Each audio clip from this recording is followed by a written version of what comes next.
the Tower Coffee Hour. I'm your host, Preston Tyree, and I attended the PIAC meeting for February of 2024. Here's the agenda right here, and let's go look at the meeting, see what happened.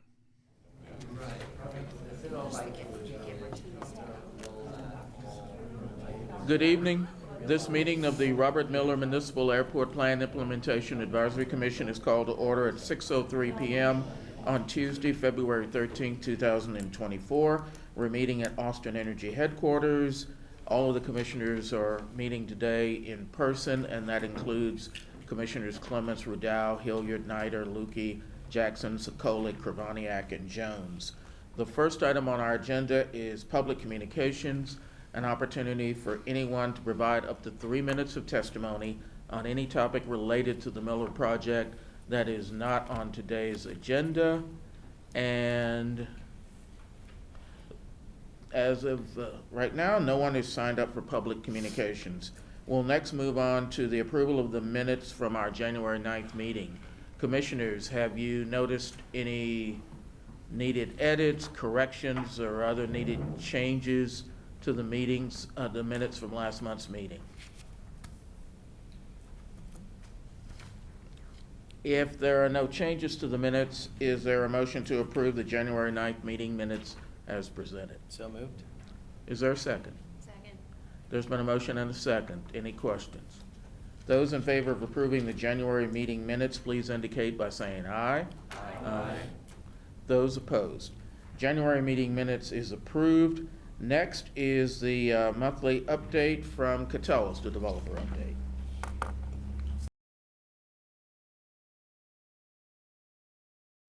Good evening, Commissioners. For the record, I am Brian DeLiesel, responsible for marketing and communications for the Miller project. Glad to be here with you this evening. A relatively short presentation for you. I'll start with some follow-up items from last month you all have questions on. I first want to start regarding the roundabout and cycle track funding. I misspoke at last month's meeting. The funds from the project are actually covered through the project for both of those improvements, and that was based on kind of deals that were made related to the PUD agreement a few years back that you'll may be familiar with. I was also advised that the cycle tracks that are being refurbished there along Zach Scott between Airport and Camacho should be completed in April timeframe. I think I said that last month, but just wanted to clarify. Also wanted to share, I think Commissioner Sokolic had a question about some parking situation in the corner of Aldrich Street near kind of Simon and McBee. I shared this with her, but for the rest of the commissioners, Jill Fagan and I met with a representative from the city's parking division to look at that area for some commercial zone parking, and now the city is looking at kind of some options based on that meeting. So don't have any more updates on that, but we are working towards adding some commercial parking kind of near B.D. Riley's in that particular area. I think it was Commissioner Jackson who had some questions about some item numbers that I wanted to kind of share with you. Currently we have about 2,300 homes and condos occupied and a little over 2,500 apartment units that are completed for a total of about 4,800 residences. We estimate about 11,600 people are living in the Miller community today. We also have nearly 3.4 million square foot of commercial, that's including the Bravo building, which hasn't opened yet, but the Bravo building is the second of two buildings that Teachers Retirement System will be moving into. Of that 3.4 million, about 680,000 of that is retail. We estimate about 10,300 people are working at Miller. And lastly, we've completed about 122 acres of 140 acres total for the park system and open space. As we get closer to the end of the year, I am more than happy to provide a more detailed update, but that'll also include some projected figures upon closeout. Those numbers keep changing as we get here kind of closer to the end, and so I'll have more of an update a little bit later this year and happy to come back with those figures. And then lastly, I think it was Commissioner Rudow had some questions about Miller Boulevard. I wanted to confirm that the parking garage entrance for the Anley 5 project will either be on Robert Browning or Philomena Street, not on Aldrich and not on Miller Boulevard. And I don't have exact dates and times for stop signs along Miller Boulevard, but I know specifically that it is Simon Avenue, Robert Browning, and Garcia Streets are the streets that they're looking at for those intersections. Real quickly on Taniguchi Park, although the park is generally completed, if you drive by there, you'll see the fence is still up. That's because we're waiting on certificate of occupancy from the city of Austin. Hopefully that'll be coming in any day now. We're still looking at doing a grand opening celebration for that. The date keeps moving on us because there's a lot of dignitaries to coordinate. But as soon as we have that, we certainly will share that with you. We want to make sure that y'all are invited to that special occasion. And then this is some new news for me that I just kind of learned in the past couple of days. There is a building catty corner from here at 4700 Miller Boulevard. It used to be where Seedle was headquartered, and then it was occupied or owned by a company called Air, which I think acquired Seedle. I wanted to let you know that we have several new tenants that are in that building. The first floor, they haven't moved in yet, but the City of Austin Retirement System is actually going to be taking the first floor of that building.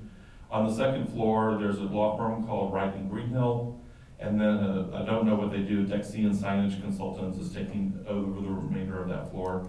And then on the third floor, the civil engineer firm WGI's offices are now moved to that location. So that building has filled up pretty quickly. Just thought y'all wanted to know that. And then lastly, this is some breaking news that I just learned about an hour ago, so I don't have a lot of details on this yet. But crews will start working on the inside of the control tower beginning as early as next week. I don't know exactly what they're doing. From what I understand, it's probably going to be kind of more some routine work. It's not for any particular use. There's no plans for the inside of the control tower. I want to make that very clear right now. And I'm hoping to get some more information in the coming days to include that in the newsletter to Miller residences on Friday. And obviously, if I get more information on that, I will also share it with you all as well, so you have it. But I just wanted to let you know, mainly because people are going to see workers in and around the control tower and start to wonder. We want to certainly let people know once I have a little more information. But since I was here this evening, I wanted to share that information with you now. And that's my update. So I'll take questions. We'll start with Rick. Thank you. So on that last subject, is there any chance that we could get a trip to the top of the tower before the end of this year? I got to go up once, but $5 a head. I will check and see what's possible there with the construction that may be working inside. I don't know what that limitations might be. I've tried very hard to arrange that. I'm happy to try to do so.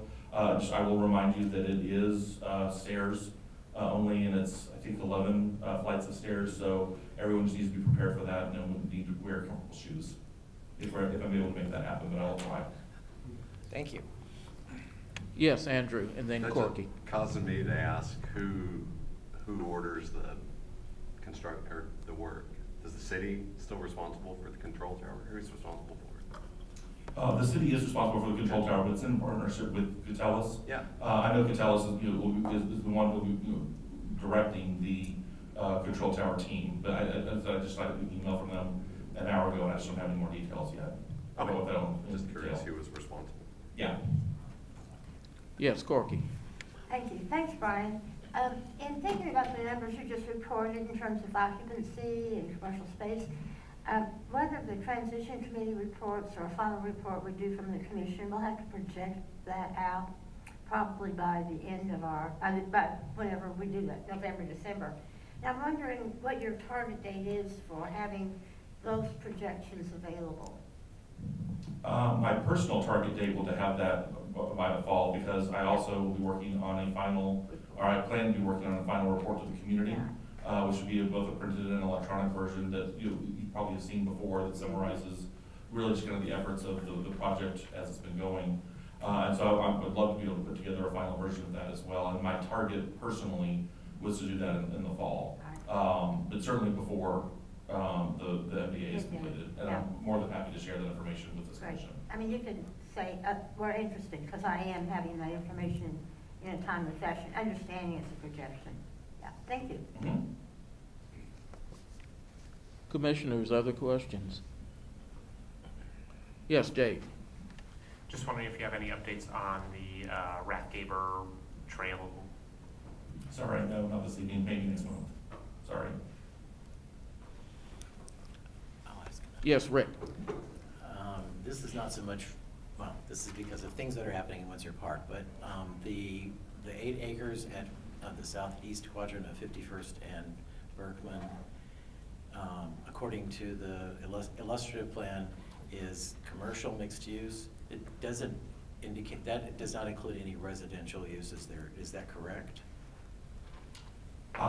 That's what the illustrative says, but the fine print on the illustrative is that things could change over time. I think there is a possibility of using that site for multifamily as well. Okay, thank you. Yes, Corky. Thank you. Brian, this is not in contells, but in conjunction with it. The area at Manor and Berkman, the southeast corner, where there's some city property, you know what I'm talking about? Mm-hmm. I read an article in the paper that alluded to the fact that some either affordable or, I think affordable housing is going in there pretty quickly. Do you know anything about that? I've heard the same thing. I think I've probably read the same article, but I don't have any more details on that. I'm happy to start getting some more information from the city and bring that back, because I believe that is city-owned land, so it'd be a city project. I'm happy to get some more information and try to bring it back. Thank you. Yes, Kathy. That last big parcel next to Jesse Andrews Park, has anything been figured out for that little section yet? Nothing to report yet, no. Okay, thanks. We do believe that it will be residential, though. We're not planning any commercial. One more. Yes, Corky. The real estate questions. In a conversation with some folks, with the people from SAFE over at Rathgaber Village, about some other things. This whole area came up about the track through there, and the folks from SAFE were going back to look at their original purchase of that land with the deal with Rathgaber, and they were under the impression when we were talking that they own 5 to 7 acres of that land. Do you know anything about that? Because it would make a difference on how we approach discussions about the trail. Yeah. The only thing I can say on that is, part of the reason why I don't really have an update related to the trail is we have had conversations specifically with SAFE as kind of the first tenant, so to speak, of Rathgaber Village. Just to have some conversations about the trail. All we've had is some preliminary conversations, and more follow-up is probably required with them. But in terms of what they own versus another adjacent property, or Rathgaber himself, I don't have any information on that. They're digging around on it right now to find the papers, because there's some questions about that property from their end. And it just, when you made that comment, it made me realize that we probably need to be peripheral to that discussion somehow. Okay, thank you. Mm-hmm. Commissioners, other questions for Brian?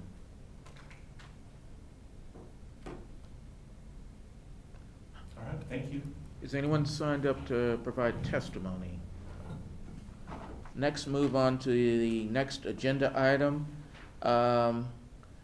The agenda refers to a potential recommendation related to parks in the City of Austin's fiscal year 2025 budget.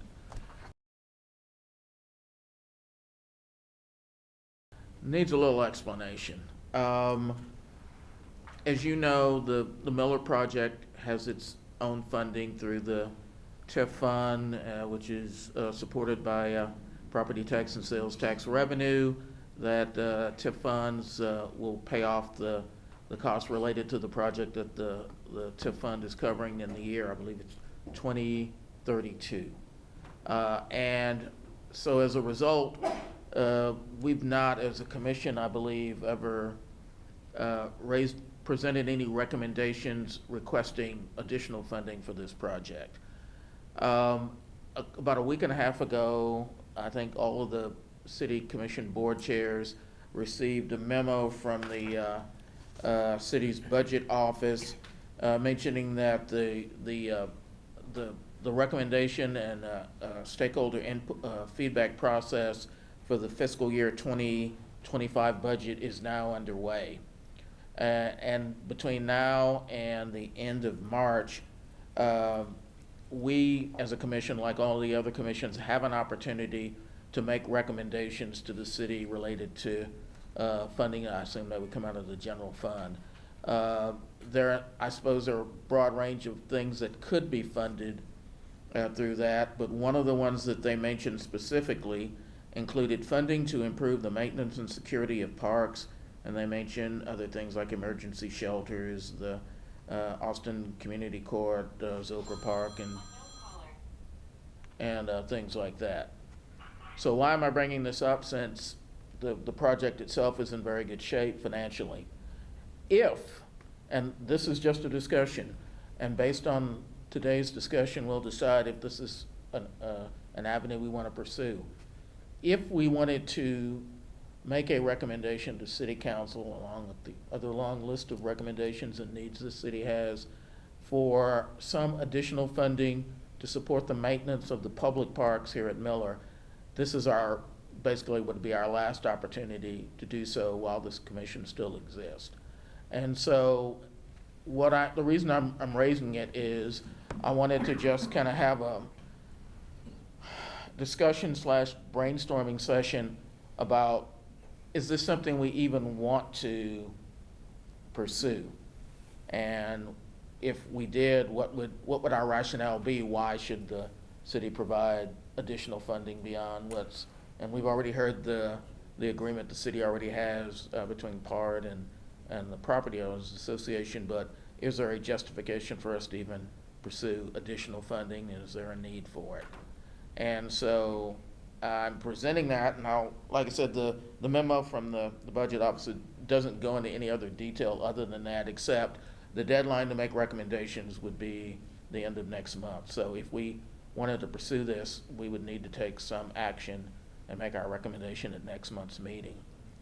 And with that, I wish I had a lot more detail about the process, except other than, and some of you I know work for the city, you know that the budget won't get finalized until the summer, but those recommendations need to come in earlier. And so with that, I'm opening up the floor to see, oh yes, thanks, Jill has some additional information she can share with us.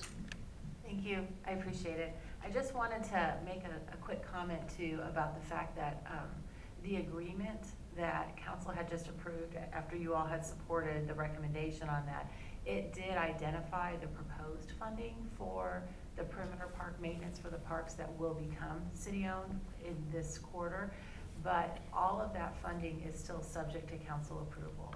And so I think that one opportunity would be to clarify, or if it's the commission's will, to tie potentially a recommendation specific to budget to the recommendation that you all sent, very comparable language related to the perimeter parks that will become city-owned but still maintained by the Miller Property Owners Association.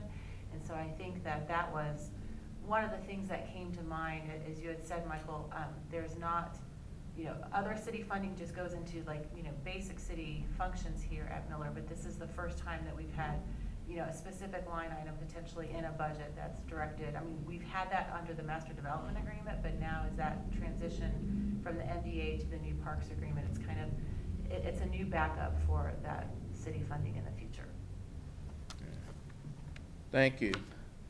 So the floor is open for discussions. Since we're brainstorming, Yes.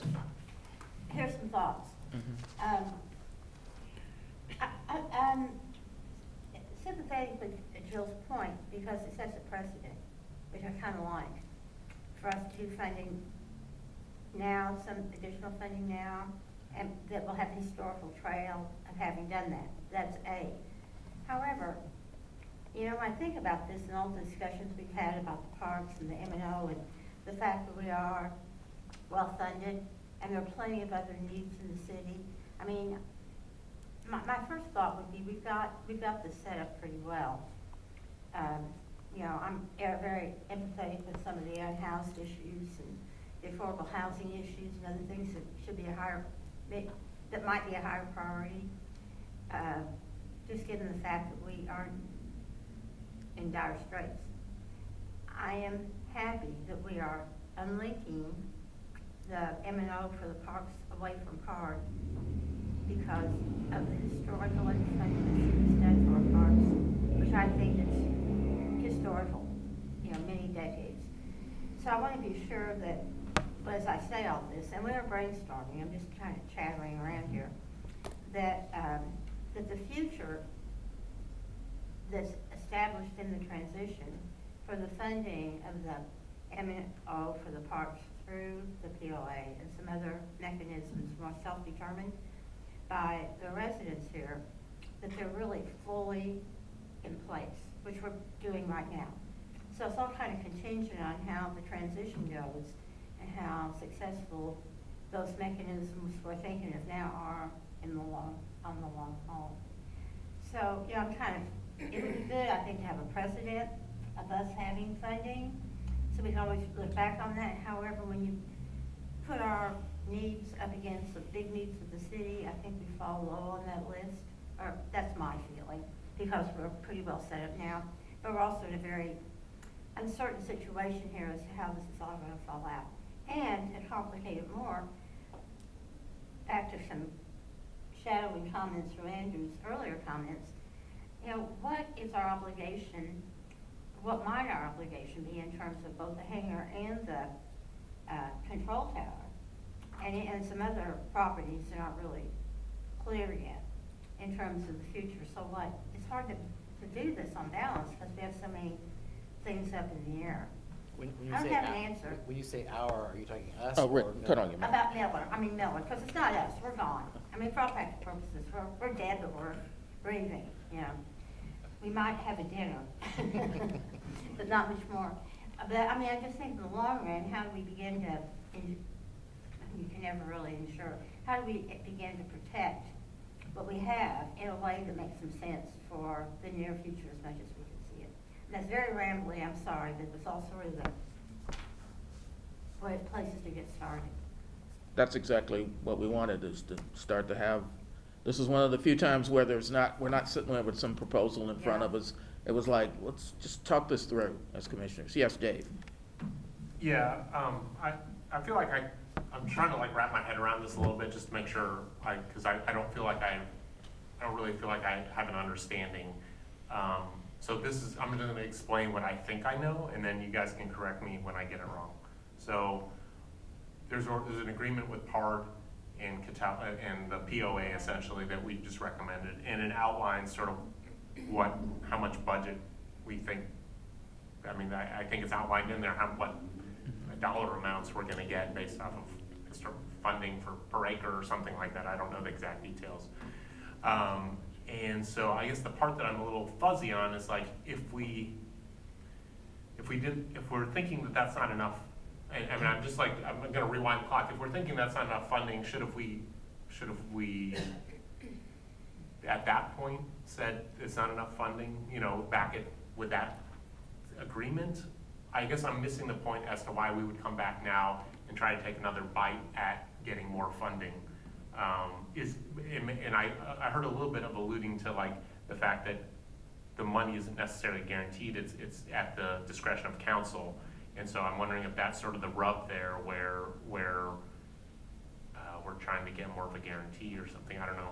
I see Jill saying, Jill, can you tell me more? Thank you. I hear you, and we're not trying to make it confusing, but I think that just as in the master development agreement, there was an agreement between the city and the POA and the project to help provide funding for the parks, for the perimeter parks, for the city's portion of what they would be contributing for the perimeter parks maintenance. However, that's always subject to council authority. We can't obligate future councils in an agreement for that spending authority. And so the way our contracts are written in all of our agreements is that it is subject to an annual appropriation. So for this particular one, and the reason why we focused it on the parks discussion is knowing that we have this agreement, it is executed, and it's just trying, I believe in staff's mind, of trying to tick and tie, if you will, the budget process with this agreement that was just agreed to related to the perimeter parks, where in that agreement, the POA is spelling out, a figure for what it's asking for the next fiscal year. And so I think it's more just, again, as Commissioner Jones said, it's at your discretion. You don't have to weigh in. My understanding is that PARD would be putting forward that amount in their budget document. because it is already referenced in this agreement. And so it's not necessarily that PAR's asking for more money or that the POA is asking for more money. It's just recognizing we have this agreement, we have this request for funding, and providing support on the backside, you know, in a different way, if you will, for the funding. Does that answer the question?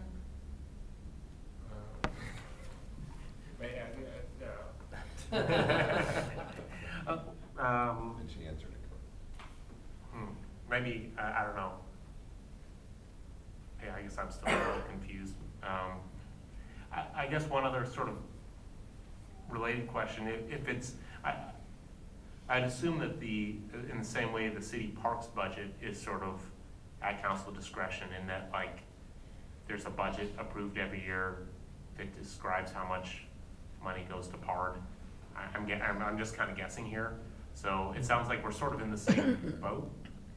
I just wonder, maybe, you know, I wonder if there's something to do. Maybe it's, I'm just like brainstorming here, like, is there a way to tie us to PARD's budget so that you know, when PARD's budget gets approved, whatever, we're sort of like attached or something. So it just kind of feels like, yeah, if there's a 5% increase in PARD's budget, like when we get a 5%, you know, or something like that, where it just feels like it's more attached versus completely separate, a separate discussion, where it really just seems like it's really about parks, you know? Well, I wouldn't say it's attached to it. It effective, you know, it is, except for the TIF funding we referred to, it is the parks budget, just like, and it will be just like any other neighborhood wanting funding for the parks in that neighborhood. And again, this is just brainstorming. I'm trying to think, well, what's the rationale for even making a recommendation?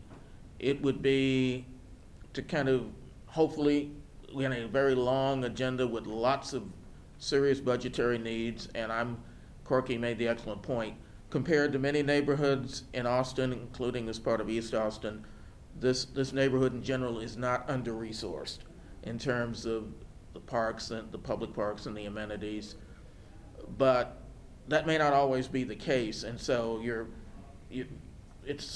I guess the rationale, if we were to pursue this, would be, look, we're going to need to start learning how to make that argument just like everybody else, and this is one opportunity to do that now, and to sort of get in line and get used to not because there's no other. I don't think there's any other neighborhoods except for some similar kinds of projects that have this kind of funding to help cover some of their expenses. So that would be I guess that would partly be the rationale if you were to pursue it. Yes, Corky. You know, I'm thinking about Dave's comments here. If we wanted to make a case for any of this, our usage of our parks is really high.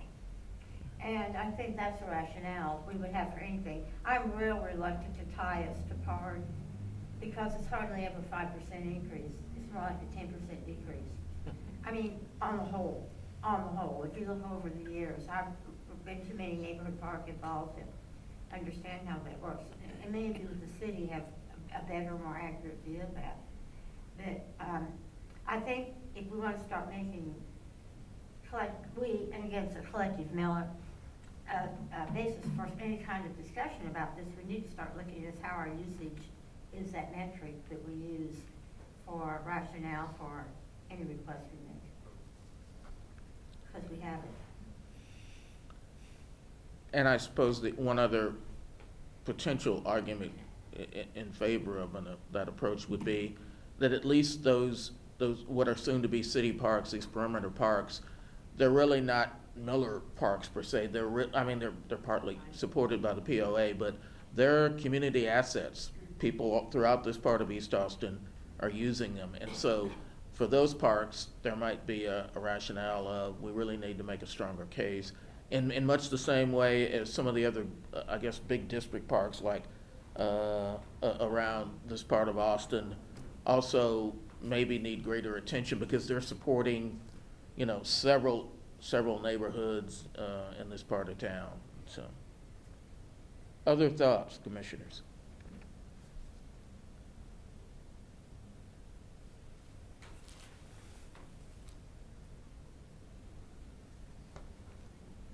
Rick, looks like you're thinking of something and you wanted to say something, so. I don't know. I do agree that, like Bartholomew Park is horribly underfunded as far as, there's a master plan that is probably 18 years old and needs to be redone.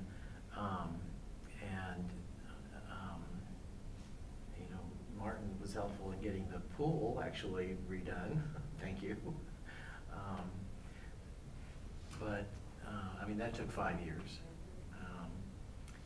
So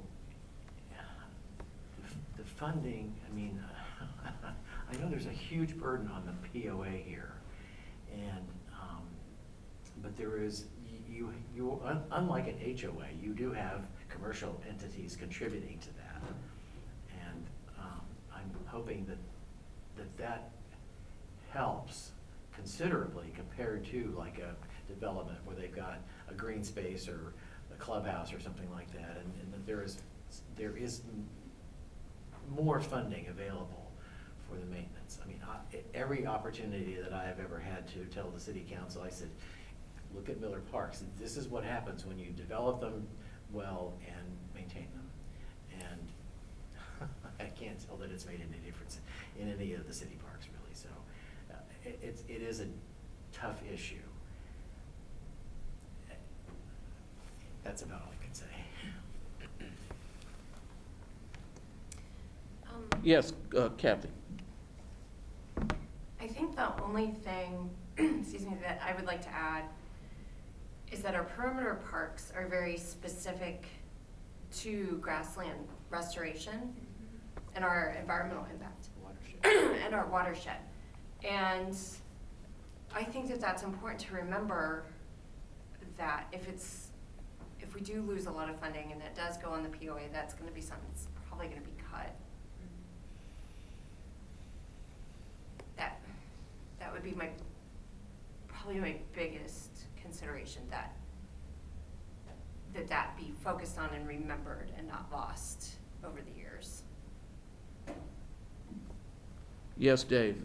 I don't know if this is appropriate or not, but just the thought that because this is a separate line item decision about funding, maybe if we were to write a letter, maybe it's just to ask and remind to please fund the line item, because the idea of like us getting no funding, that actually sounds awful, and would be turn into a huge burden for us. So maybe it's just short and sweet. You just approved this thing, it's budget time, please allocate money for as recommended in the agreement.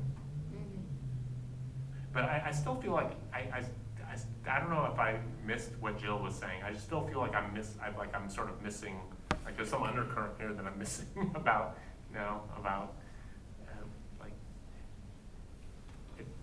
again, I just kind of go back to the agreement. It's like, if we didn't think there was enough money in the original agreement, we should have been asking for more money at that point. So that's the part where I'm just like, why are we asking for more money now? If or maybe we're just asking for the money that we're owed, quote unquote owed. Go ahead, Rick. Before Jill responds, and I think you're going to, does Watershed contribute to, or whoever, because of the way that the stormwater is collected in Miller, are there any other departments that contribute to the perimeter parks? It's a good question. Under the NDA, there was a provision for Watershed to contribute also a portion of money and funding during a certain term of the agreement, but that funding is no longer from Watershed. However, we've talked here a little bit before about how Watershed will be taking over major responsibility for major maintenance of both the southwest and southeast Greenway ponds. And we're actually going to be having further discussions with Watershed staff and POA staff to talk about what that looks like, and if there's an opportunity for the POA to provide some additional maintenance above and beyond, like for example, some additional trash pickup as needed. But the city's watershed department has committed their support for the long-term operations and maintenance of the ponds. And we're happy to come back and report more information on that later as those conversations continue over the year. Thank you. Yes, Josh. Well, the other thing I would add, I also agree in the need for the maintenance of these parks. We don't have a yard at our house. We have a wonderful townhouse, but those parks are really where we go with our kids. And a lot of people, I think one of the things we give up by having less of our own space, we have a lot of these wonderful public spaces. So I think the need, especially, Bartholomew Park hasn't gotten what it needs, and it's not a place I can take my kids. It's a place that really had a lot of issues. Even though there's some wonderful parts to it, it's not a green space, and I don't want that to happen to our green spaces where they're really kept up. There's a lot of trees that are young that are a really core part to the Southwest Greenway, and they spend a lot of money putting those in. So I just see lots of need for maintenance there, and I see a lot of people walking in there, and I think it's going to increase. So just to kind of echo other things people have said, maybe add a little bit more. I also agree of other city needs, but a lot of these are the other city needs. Housing comes out of the GO bonds, and they're kind of their own buckets. And I don't think we would necessarily be fighting with other funding sources. I totally agree in that there are other places that also need it, but at the same time, I think we have some of the highest park usages, besides maybe Zilker in the entire city, and would really want to see them, especially the Southwest Greenway and our new skate park, things that are really growing and could be wonderful, but if we don't fund them, I think they're not going to reach their full potential. And also the grasslands is just wonderful, and probably has a major impact on flooding and lots of other and wildlife, and I would hate for that to just get mowed and turned into a regular field. Yes, Gorky. To dream even further, I'm just gonna roll this out, because I've been really thinking a lot about the parks and how we make sure that we have that. Exactly what you said. And I was thinking 10, 15 years from now, I had two thoughts. One, Rick, and not in a opposition, but to support what you said, and Kathy at some point, we have a really vibrant business district now. Highland Mall used to be vibrant. Hancock Center used to be vibrant. And I was thinking about this, about Hancock, how they're restoring it, how it came to be with the former golf course and all that stuff that was there, and years and years and years ago. And I was thinking, so what does this look like in 25 years? Do we still have a vibrant business district that can contribute to the amenities and the quality of life here? What does that look like? Well, do you have any assurances of any of that stuff? And how do we make sure we have green grass and not bald areas for the dogs and the kids and the families and our quality of life here?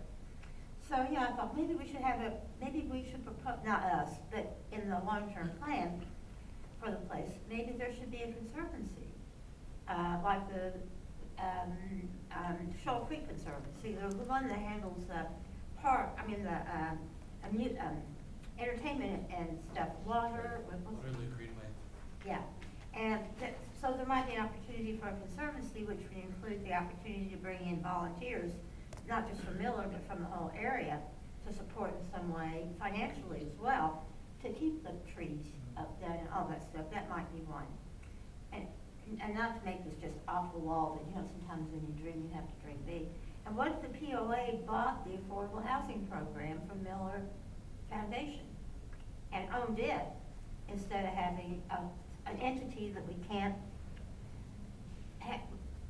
that there's no real formal connect with in charge of our affordable housing program? What if we brought more of that stuff into partnerships with the POA, as opposed to just dangling out there and not having any opportunity to influence? I mean, what if we start using some of these mechanisms that are available right now legally and are already in practice in the community to extend our opportunity to have not just control, but maybe control, more a partnership or input about the quality of and insurance of the things we value now? Because I think the reliance on in our history, the way that history's played out, the reliance on those retail centers. I mean, you can see the Arboretum, you can see them all. They have about a 20-year run, then they kind of slide. And who knows what the future brings. And look what's happened with e-commerce and the way we shop. But, I mean, I think it's really hard to project into the future that far, but there has to be some creative ways to think about this. Kathy. I just want to bring up, we do have deed restrictions and covenants that Yeah, require I understand that. those, Yeah. like, people to pay Yeah. the dues. So I unless that understand that. changes. Yeah, I understand that, but I'm just saying that general broad commerce trends. Yeah, that's more a tax base, but I don't know. Well, anyway, I'm thinking, yeah. yeah, it's just out there. Commissioners, other thoughts? I did want to go back to one other question Dave had, and if some of it seemed a little not real simple and clear, because it isn't, so it's not your imagination. And I'm not sure if what we're, and I want to get back to the clarification Jill provided, that we're necessarily talking about, oh, we need to have more money and we just requested this amount. I think from what I'm hearing from input from lots of people, one is you want to make sure that the money that was recommended actually winds up included in the budget. Yeah. And what about the out years? And like I said, that's future city councils, future mayors, we don't know. But, you know, like I said, for this commission, this would be our one and only last chance to, this year to kind of weigh in. If we chose to do so with this, we could always make some other recommendation later in the year, between now and in November. But that would be one of the ideas is we don't want to, because, you know, if the current budget is just enough to meet needs, I'd hate to see what a 5 or 10% cut would be. And I'm well aware that not only is this development compared to much of the city well-resourced, but there are always going to be other projects that are going to be a higher demand than parks, including public safety. And you pick up, for those people that still use newspapers, or you turn on your TV and you see things happening and you go, oh my God, we need more fire, we need more police, we need to address transportation. Those are huge needs, and they're always going to crowd out some of these other things like parks. So, yes, Dave.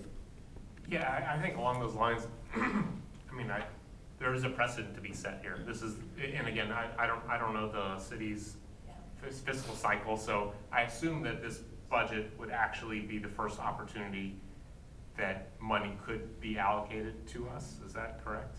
It's not, like, in terms of budgetary cycles? Is it October? I'm sorry, is the city budget, is it October through the next September? So Okay. that's So next it year's definitely- budget. Yeah, it definitely captures the right time frame. So yeah, I mean, it feels like we should be striving to set a precedent that we're getting funding. And I think it would make sense for us to say, just at bare minimum, we made this recommendation, it's a line item, we're recommending that you fully fund it per the, and that's, and frankly, like, people that aren't here or other associations, they should raise a fit if we don't get the money, you know? And just try to make sure we set a precedent up front that this is something we're expecting to get every year. I mean, it seems silly that we would, you know, can you imagine if we didn't get funding the first year? You know, we had this recommendation, there's been this agreement, the whole idea that we're gonna get a little bit of money to help fund the parks, and then the city comes back and says, yeah, year one, you don't get anything. I mean, it's like, what was the agreement? Like, what? So what did we give up and what did we get? Anyways, so yeah, I'm all for sending a short, sweet note saying, please fund us as per agreement or recommendation. Rick? So one of us is the council appointee from this district. And it might be worth asking his office if there's something that he's aware of. And to remind him You that. will be a resident. Pardon? He's buying a house. He's already moved Oh, here. okay, so he's even more aware maybe. So you have that advantage that yeah, that's even better, but it's like, it's worth like letting your council member know that this is an issue, and I just wanted to pass that along. Commissioners, yes, Martin. Do we have an idea of how much money we're talking about here? Is that already an item? Well, that last recommendation, that figure, whatever the figure was that the city, that was recommended for PARD, that's already out there. I mean, I don't know that we're talking about a specific dollar amount. It's like whatever was the recommendation that's already been approved. Is that correct?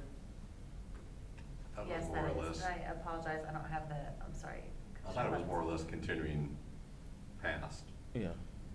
saying we're gonna continue this down the same path, the same amount. With a little bit of additional funding for the Southeast Greenway and Skate Park is how, I believe the agreement spells out the past contribution and then the pending future contribution. Okay. Yes, Chris. Yeah, the reason I've been incredibly mute is for similar concerns. Like, I guess if we can't talk about actual dollar amounts, could we talk about ratios of budget? So like, for the City of Austin Parkland that is affiliated and attached to the Miller development, in a simple ratio, what money is proposed coming from the City of Austin for that park's operations and maintenance, and what piece of the pie or ratio is coming from the POA? Can someone kind of just give like a high level answer to that? I don't know if we know the answer. I think somebody'd have to research that to try to find out what that is in the current agreement. So, but that's a good point, because that may be part of the criteria going forward. So. I think that's what makes it really hard to give any objective help or suggestion. Beyond that, really the only thing that I can think to say right now is just that we have that the way that the City of Austin Parks and Recreation Department looks at the distribution of funds is by way that is data driven and thus equitable to the places that need it. And that's where I think if you could, you can kind of see these places that have a huge impact on, quantity of people visiting a place like Miller Lake Park, or the ecological environmental benefits of the greenways, that would be that'd be my recommendation, which is at 10,000 feet. Yeah. Commissioners, any other thoughts? Yes, Kathy. I can look, but I don't know that our budget, the POA budget, is broken out to that level of detail for landscaping with the greenways. That would be good to know. That's all. Yeah. Just a comment. Yeah. Of course, our focus is more on the city end, Yeah. because the POA has other issues and needs that they should address. Yes, Mark. Corky brought this up initially, and we haven't really talked about it, and that was the hangar. And that seems to be kind of a wide open thing at the moment as to what can actually be happening there that's, I know, tied to the original agreement, and I don't know if we have any ability to make recommendations on that or not. Is there limitations to what we can do with that? Okay. Well, that one's private property, so it's not part of the parks. Although it's not, I was gonna say it's adjacent to one of them. It's not, yeah? It's not private yet. Oh, wow. Okay. So, yeah. Other comments or thoughts? Yes, Corky. Just back to an earlier comment I made initially, and it really lines up with where Dave is. I think to set precedent, we probably would want to go ahead and show requesting support. Because it's our first shot to do this, and we'll be in line for future opportunities, and I think what's to hurt to just say, we support this. And then that way we can show historically that we've been in line, and then acknowledge should the future time come when we need to go back. Any questions, comments, thoughts? Yes, Dave. I kind of almost feel like it's like, whereas the Mueller Commission made a recommendation to council to approve the such and such agreement, and whereas the city council agreed to that agreement, therefore, be resolved, please fund us per the agreement. Thank you. The end. Yeah. Second.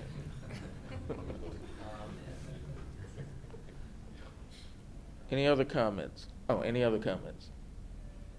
Is anyone signed up to this?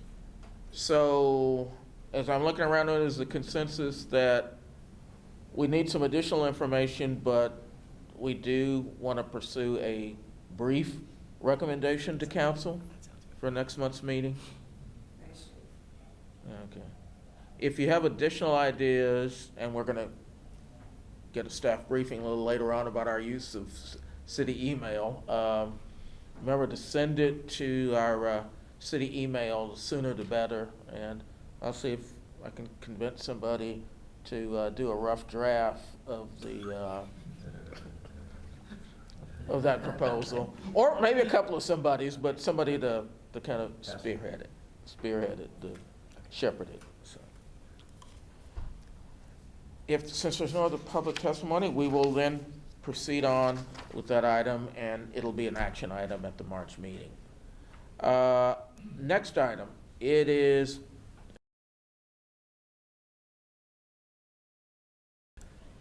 this one's a lot simpler. This is more of need to take the pulse of the commission. You'll recall late last year we approved our meeting schedule for this year. It's the same one. It's set by our bylaws. We meet 10 times a year. We don't meet in July. We don't meet in December. And I did have somebody make the point to me, and since I don't have kids, it's not an issue for me, but I thought, well, maybe some of you do, and we should at least, and I was saying, the question was raised, in the month of March, there's this event called Spring Break. I understand lots of people value that very much, and somebody pointed out, hey, isn't our March meeting during spring break? And I understand some districts have different weeks for spring break, but it's sometime in the middle of that month, along with some other certain well-publicized activities going on in the city. We've got a date set for that, and I'm just asking, just kind of a pulse of the commission, is anybody, or there are multiple people who would have problems with the date we've set for March? And if we changed it, of course, what I mentioned was the key is we always, if we change the date, we got to make sure we have a quorum like we do today. And preferably if we had access to this room, because this is, in the time I've been on the commission, this is by far the best location we've ever had, by far. Nothing bad with the others, it's just that it was built in this century with 21st century technology, unlike some of the other places, really almost all of the other places we've met at. So I'm just looking around the table and trying to find out if our March date is an issue. And then I have a question about another potential meeting date later in the year, but we'll get to that. But yes. I'll be gone. My kids are on spring break, so Okay. I'll be out of the state. So, but I also don't want that to hold up the meeting if that works for everybody else. This is one of the best attended committees I've ever been on, so I don't want me being gone to have to reschedule everything. So if everyone else is here, I'm okay with it. I mean, I would rather, if we still have quorum and a lot of people, I'd rather keep this date and just be okay missing one than the hassle of everyone redoing their schedule with just me being gone. Commissioners, yes, Corky. I was in the same situation with you, and I don't have kids. In November, I was in New York. But I attended the first half hour of the meeting by which gave me, I was able to be part of the forum. So that was relatively simple to do. I think it's just, we can move the date, it's not important to me, I can do pretty much, but the opportunity to just come in teleconferencing makes it a lot easier. I wouldn't have to scratch your plans, I mean. Yeah, I would probably just want to miss it entirely, just it's a family vacation. And Oh, yeah. Yeah, It I is understand. it is a good option, but I'd rather just kind of not have it on Yeah. my to-do list. But yeah, but just, I mean, I'd love to hear from everybody else, but if it's just me, I'd be okay with, just missing it and then kind of getting filled in and everything else. Commissioners, other thoughts?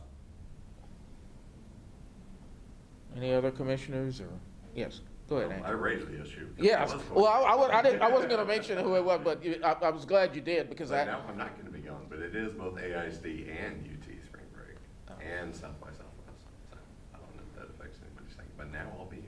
Okay. Well, South by Southwest, I wasn't even ready, that's no whole nother issue, but, anybody else? Will we be a venue? No, I don't, I think so, that's the good thing about meeting at a city building, we don't have to worry about fighting for parking and, 24 hours. yeah, well, that's not an issue here. Anybody else have any other concerns about March? Okay.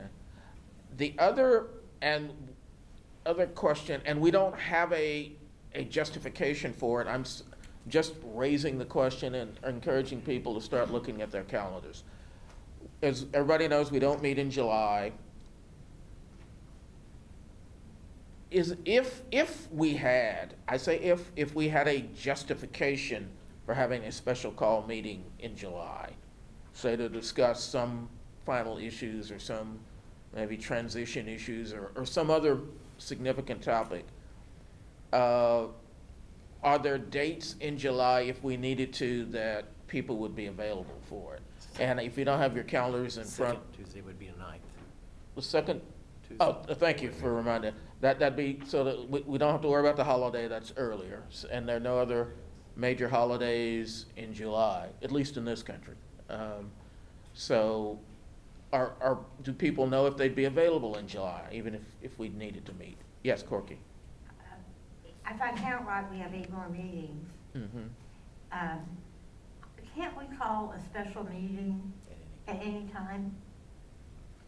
I believe, yes, I believe we can. Well, The only reason we mention July is it's the 1 month, yeah, well, that's not accounted for. I mean, I'd rather, personally, rather than set a July meeting now, I'd rather call a special meeting if needed Okay. later on. Because I think probably we're gonna get into final reports and some other kinds of stuff. And I'm happy with calling call special meetings whenever they're needed. Okay. Commissioners, any other thoughts on that topic? Is that the consensus that if we need one, we'll call one, and then we just try to stay flexible and see how things roll out? Sounds good. Okay. Oh, I forgot. There was no testimony on that topic, okay. Let's see. Oh, yeah, You're on. email.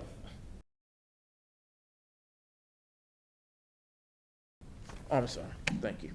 I reminded, email and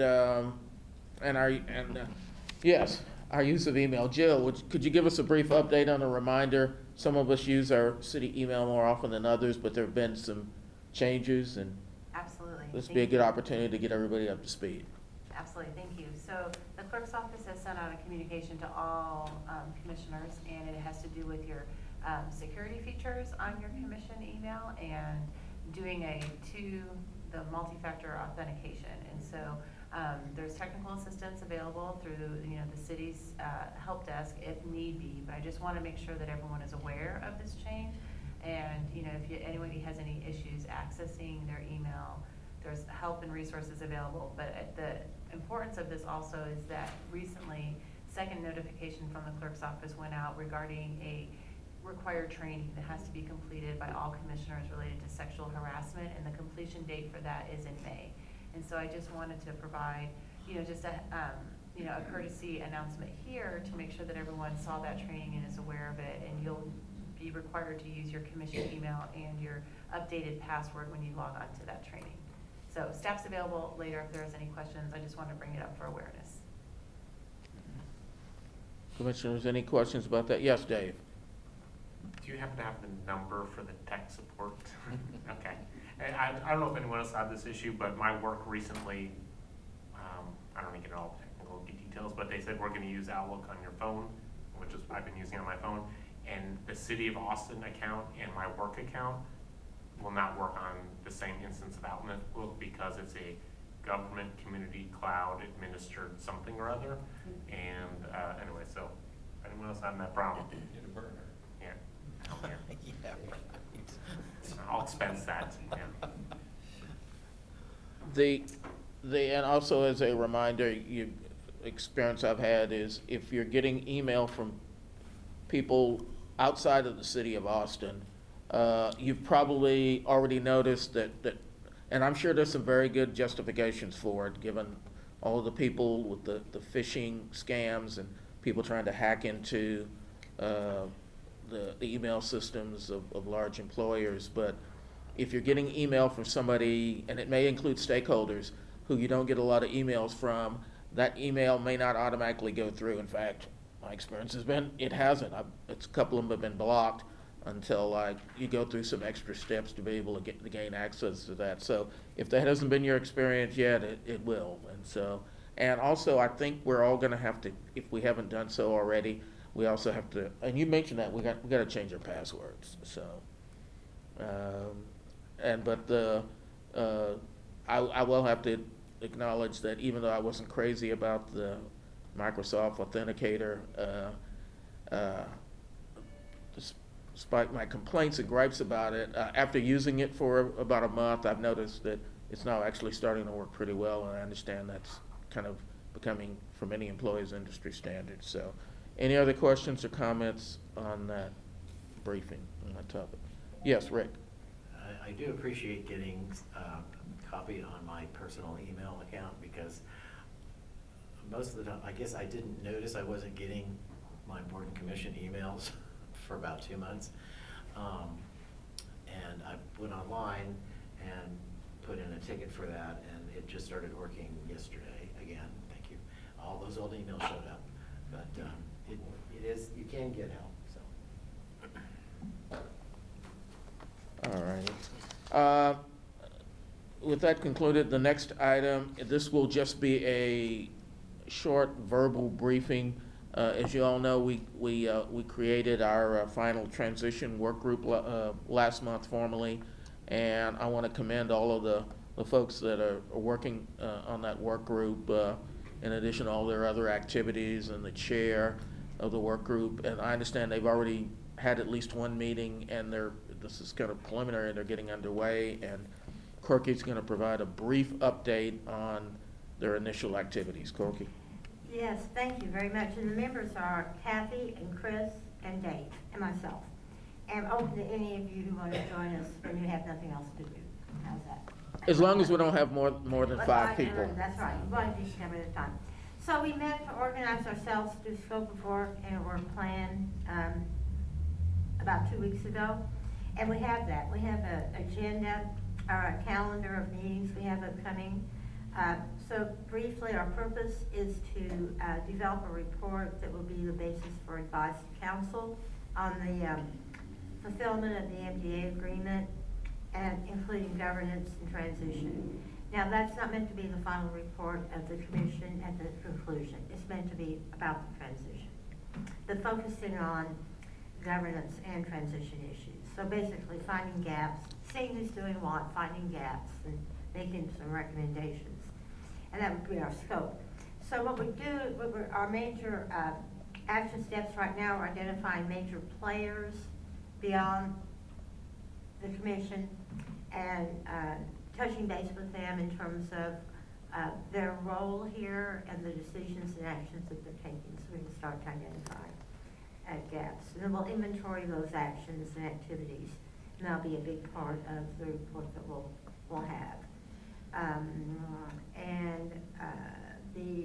As we move through this, we have another meeting upcoming, and the group, as a group, will be meeting either in those meetings or outside those meetings with representatives of the city, of the M&A, of Catellus, and whomever else we identify in this process to do. So, well, I think we're information gathering right now. Well, I know we're information gathering right now. And then we'll do our analysis and reporting out, hopefully by June, or maybe a July meeting, as needed. But to try to get something done sooner rather than later, because if it's too late, it has no impact. So I think we're looking at a summer report out to you. I'd just like to call on any of you on the committee or working group, if you have any comment about that, or any questions from our other members. Chris, did you have no, I think that will be. Well, I mean, the obvious thing, I hope you're working hand in glove with the POA Transition Committee. Yeah. For this, and Yeah. with Kathy on there, and I would agree to serve too if you needed other representatives. But we can't do 5, you know. Yeah, five, yeah, six. I Yeah, Kathy, understood. it's very, very pivotal, and we do have a meeting up with Karen to get brief from her. Good. Yeah. That's it. Anything else? Commissioners, any questions for Corky or suggestions for the work group as they get going? All right. Anybody signed up to testify on this topic? No one signed up to testify on that. That concludes that item. The next is future agenda items. We've had several suggestions over the last couple of months. The challenge is actually the timing of getting some of those folks who were able to make the presentations in the time frame we wanted. So we don't have anything new, but if you do have suggestions, remember, send them preferably in the next couple of weeks to your city email. This is a short month, so it'll give the staff more time. Yes, go ahead, Rick. Oh, no, it's one day longer than being a short month. Well, yeah, slightly less short, but if you have suggestions, but there are several outstanding topics, and they're kind of always on our list, but those folks aren't ready, apparently, so we look forward to hearing from them.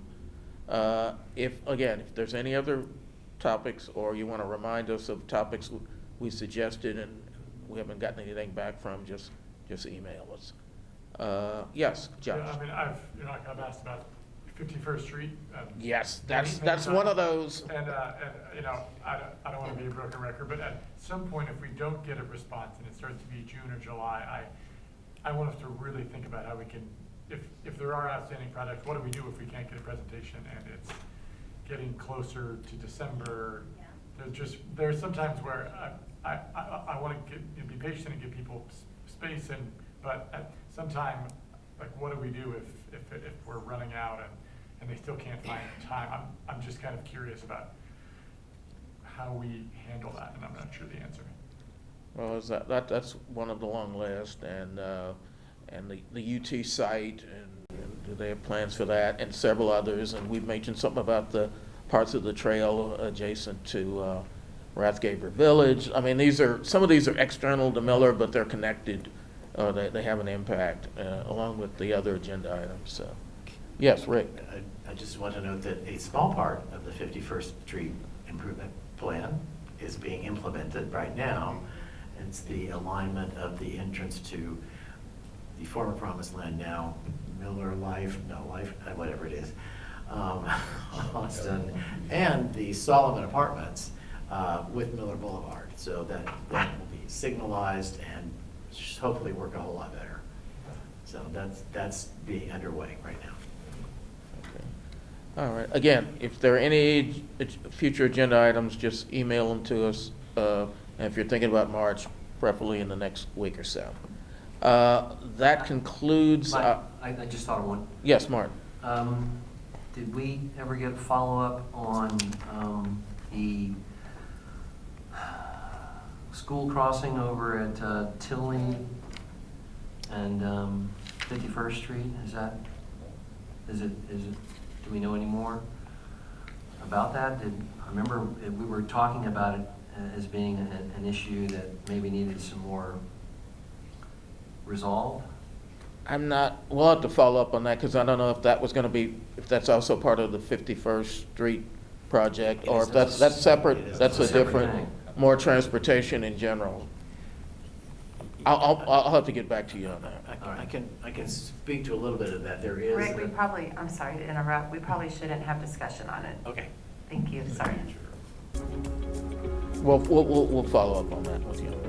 Okay. Like I said, if you have any other suggestions, just email them. And with that, is there a motion to adjourn? Is there a second? Second. Any objections? Meeting adjourned. See you most of you in March.